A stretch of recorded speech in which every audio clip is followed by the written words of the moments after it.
A soberba está matando o pastor Ed Renekiewicz. Eu estava assistindo esses dias um corte onde o pastor ele é questionado sobre qual o evangelho que ele prega, sobre se ele continua pregando o mesmo evangelho que ele pregava no início do seu ministério. E aí, Ed Renekiewicz responde nesse podcast literalmente: qual evangelho? Dando a ideia de que existem vários evangelhos.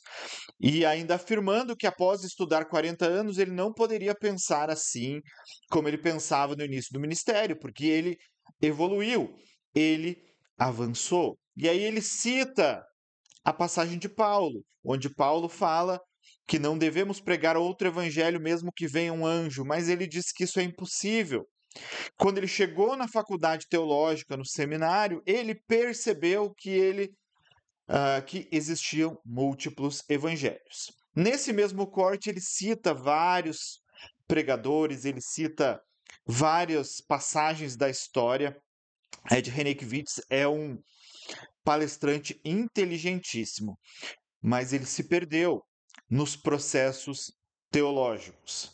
Teologia pode realmente afastar de Deus quando ela não é bem feita, quando você busca os caminhos errados. A teologia realmente ela pode te afastar de Deus. Eu, quando fui para a faculdade teológica, eu percebi muitas pessoas que chegavam com fé genuína e eram destruídos por ideias intelectuais que não se adequavam ao verdadeiro evangelho. Eu já li muita teologia liberal e eu sei que eles são inteligentes. As ideias que eles têm não são ideias malucas, não são ideias burras, são ideias até inteligentes. Porque a Bíblia fala que Deus escolheu salvar o mundo na loucura da pregação. Na época dos apóstolos já existia um conflito entre a fé e a filosofia da época. Então a gente precisa entender como os discípulos levaram essa situação. Ed René estudou por 40 anos teologia, eu já estudo há mais de 20, tem pessoas que estudam 60, 80 e tem posições totalmente diferentes. Então não é quantidade de tempo de estudo, mas a gente precisa ter honestidade teológica nesse processo. Uma das passagens mais bonitas em teologia que eu já vi foi o professor meu do seminário lá de Porto Alegre. Ele vai para sua igreja nos Estados Unidos, porque ele era missionário da junta americana, e ele começa a ensinar em uma igreja. Ele está ensinando num grupo relativamente pequeno e ele passa a sua visão a respeito de um ponto.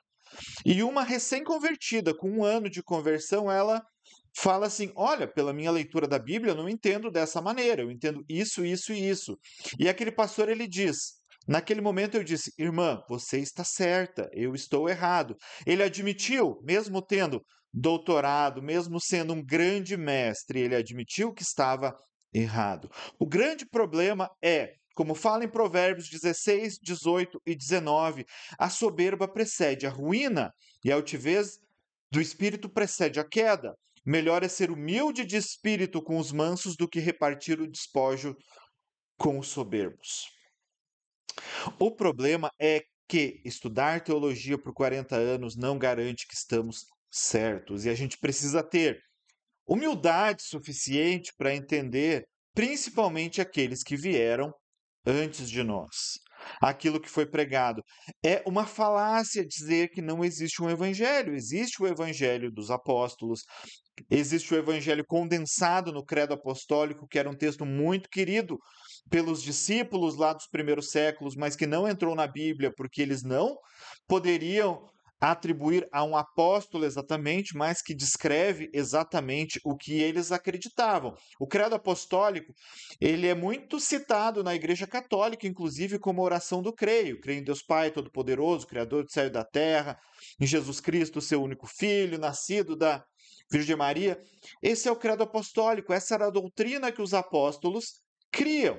Quando a igreja surge, quando Jesus manda os seus discípulos, os seus apóstolos, ele os manda com uma mensagem oral.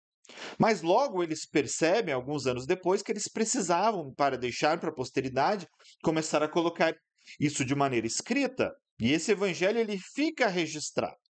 Tá? Basicamente, a gente tem muitas referências aos evangelhos. Tá? Basicamente, a gente precisa entender que eles brigaram por aquilo. Existe uma lenda a respeito de que a Bíblia, colocaram vários livros em uma mesa e passou um vento e aqueles que não foram derrubados é a Bíblia.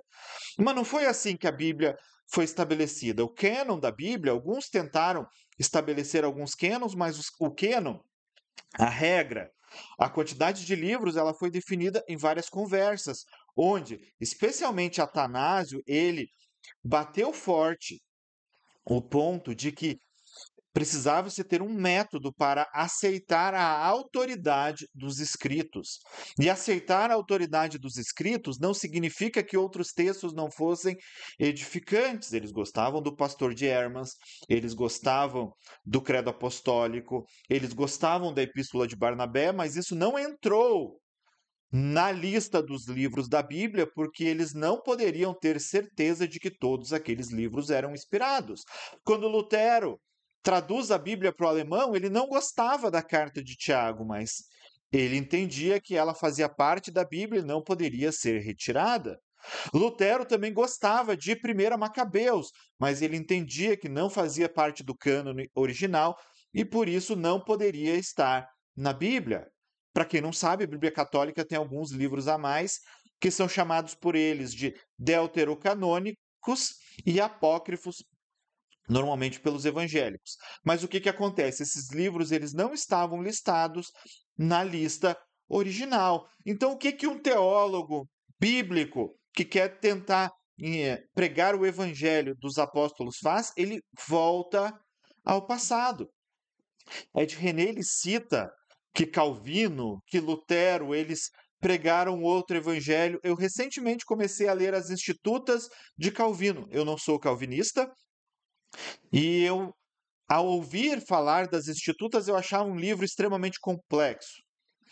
Então, eu nem peguei para ler. Recentemente eu peguei para ler e percebi que o livro ele não tem nada a ver com a minha ideia pré-concebida do livro. O que Calvino faz nas Institutas? Ele volta aos primeiros séculos, ele vai fazer um comentário sobre o credo apostólico, ele vai fazer um comentário sobre a oração do Senhor, ele vai fazer um comentário sobre os 10 mandamentos. O que Calvino faz? Calvino não traz informações novas, Calvino volta ao início, volta ao princípio. O termo fundamentalista ele foi concebido a partir de um processo de um livro escrito chamado Os Fundamentos. O livro Os Fundamentos não tem nenhum problema teológico. Tá? Hoje em dia, a palavra fundamentalista ela é bastante associada a radicalismo. Mas o que eles fizeram? Eles eram chamados de fundamentalistas por quê? Porque eles queriam voltar aos fundamentos. Então, a história do evangelho é sempre um retorno ao passado. Texto que Ed René citou, Gálatas 1, 8, 9. Mas ainda que nós mesmos ou um anjo do céu vos anuncie outro evangelho além do que já vos tenho anunciado, seja anátema. Assim como já vos dissemos, de novo também vos digo, se alguém vos anunciar outro evangelho além do que já recebeste, seja anátema. Em 2 versículos sequenciais na carta de Gálatas, Paulo está dizendo, não aceitem outro evangelho. Não existe outro evangelho, existe apenas um evangelho. Contra o que Paulo está lutando? Alguns judaizantes estão dizendo: olha, vocês aceitaram Jesus pela fé, mas agora vocês vão precisar seguir a lei. E Paulo está dizendo: isto é bobagem, não existem 2 evangelhos, existe um evangelho apenas. Nesse corte, Ed René tem a coragem de citar Irineu de Leão para defender a sua ideia, dizendo que Irineu, agora eu não lembro exatamente a frase que ele falou, mas uma frase bonita que ele tira de Irineu. Irineu de Leão é o pai da igreja, o padre apostólico preferido, meu autor daquele século preferido, e o principal escrito de Irineu é um livro que se chama Contra os Hereges, onde ele estabelece que existe uma fé católica, ou seja, universal, porque o termo católico significa universal, que é a fé de todos, que é uma tradução mais adequada de católico, que é a fé que todos conheciam, em detrimento da fé dos gnósticos que traziam um outro evangelho. Irineu bateu de frente contra um outro evangelho. Irineu citou inclusive dons sobrenaturais no meio dos seus cultos, profecias, línguas e curas. O evangelho de Irineu era o mesmo evangelho dos apóstolos. Ed René também cita o cisma entre a igreja do Ocidente e a igreja do Oriente. A gente precisa lembrar que nessa época Constantino já havia se convertido ao evangelho e o evangelho ele começa a perder a sua pureza. E aí Ed René cita que os ortodoxos acreditavam que a salvação era uma questão de se tornar semelhante a Deus, ter a natureza divina, como se isso fosse um avanço dos orientais. Pedro já tinha dito isso na sua carta. Vocês são participantes da natureza divina.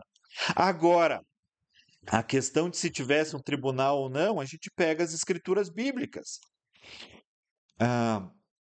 É interessante conceber, mas mesmo sendo evangélico, muitas vezes eu brinco que eu sou um católico, apostólico, talvez não romano. Mas é possível que se eu estivesse na época do cisma, provavelmente eu teria aderido ao rito romano, que era mais ortodoxo do que o rito oriental. É isso que define, eles estão definindo, olha, nós cremos dessa maneira. A Igreja Católica, como nós a conhecemos, ela é um fruto pós-reforma. E o evangelho ele não necessariamente ele precisa estar dentro de uma instituição, porque ele está firmado em uma base de crença.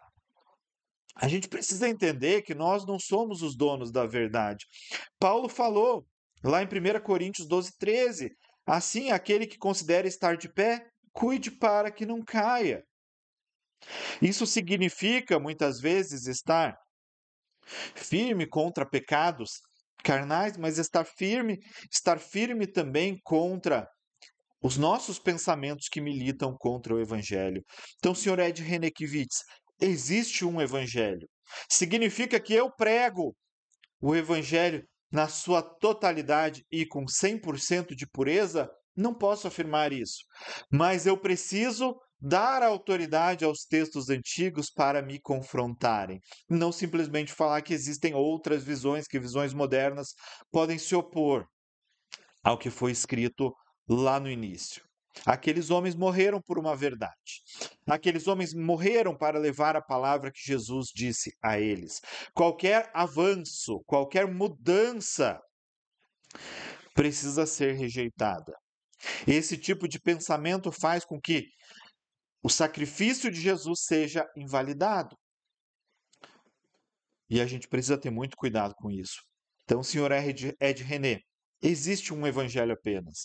Existe um evangelho que nós precisamos tentar reconhecê-lo.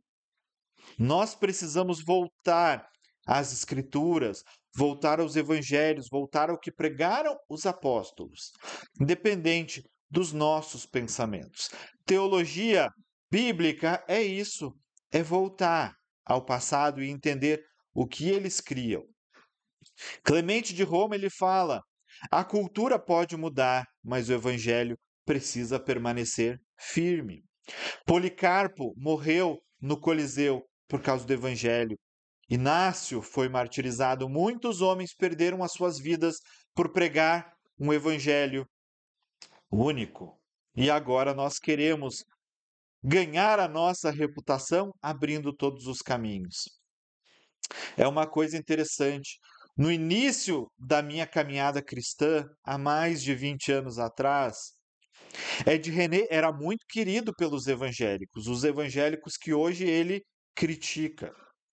Mas não sei se por um dom profético, não sei por entender o que ele estava escrevendo, nunca me pegou. Há poucos anos, inclusive, ainda tinha pessoas muito queridas minhas que o amavam de paixão pelo que ele falava, por coisas bonitas que ele falava. Mas nunca me enganou, porque eu sabia onde esses pensamentos iriam levar. O mais triste muitas vezes é que algumas pessoas têm um tipo de fala que eu sei onde vai levar, mas elas não conseguem perceber ainda. Ed René, ainda é tempo de se arrepender. Eu acredito que o senhor tenha tido um encontro com Jesus, mas é preciso abrir mão e voltar ao Evangelho, ao único Evangelho que cura, ao único Evangelho que transforma, ao único Evangelho que salva. Jesus falou do julgamento. Não é o Senhor que vai dizer que o julgamento não existe, porque os ortodoxos acreditavam de uma outra forma. Jesus disse: Deus estabeleceu, a Bíblia estabelece. Não podemos fugir disso. O que a gente precisa entender é que aqueles que clamam o nome de Jesus e confiam nele para a sua salvação, esses terão a vida eterna. Os nossos pensamentos são pó, a nossa inteligência é pó, mas aqueles que confiam plenamente em Deus, esses permanecerão pela eternidade. A soberba precede a ruína. Sejamos humildes. Aceitemos aqueles que vieram antes da gente. A reforma é como o nome diz, uma reforma é uma volta. Não é algo novo. E Lutero também não reformou tudo. Algumas coisas ele não lidou. O que a gente precisa entender é que o evangelho sempre é um retorno. É um retorno para o que os apóstolos pregaram, ao que Jesus pregou. O que passar disso, jogue fora, meu irmão. O que estiver contrário às palavras de Jesus, jogue fora. Por mais inteligente que possa parecer, jogue fora. O evangelho é simples.